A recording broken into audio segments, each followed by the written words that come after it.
ইহলোক থেকে পরলোকে তাকে গমন করতেই হবে। মায়া জালে পড়ে আছি আমরা, মায়ার সংসারে পড়ে আছি আমরা। তাই তো মহাজন বললেন, ও আমি চলতি পথে দুদিন থামিলাম,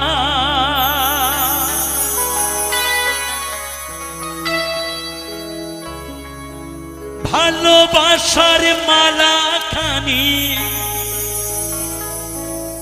গলে পড়িলাম আমি,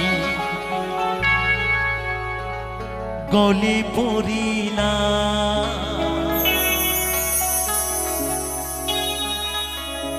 ও আমি চলতি পথে দুদিন থামিলাম,